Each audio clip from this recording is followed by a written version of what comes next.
temps possible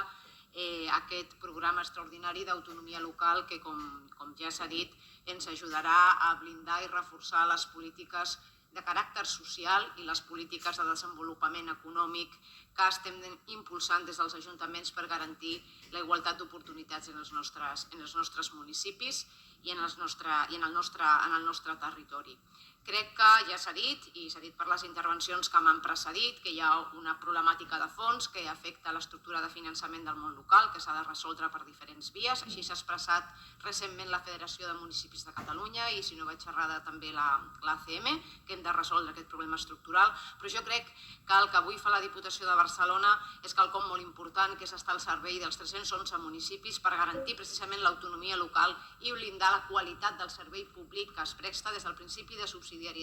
en els nostres respectius municipis. En aquest cas, com a alcaldessa de la ciutat de Santa Coloma, és gratificant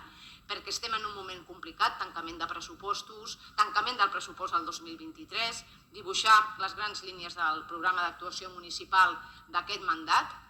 que tindrà la seva complexitat. Esperem que no tinguem una pandèmia, però sí que tindrem que fer front a diferents reptes des de diferents àmbits i, per tant, crec que aquest fons, una vegada més, legitima la importància del paper de la Diputació al costat dels municipis. No és un fons de resiliència, crec que és important remarcar-lo, sinó un programa extraordinari per garantir l'autonomia local i preservar la qualitat dels nostres serveis públics.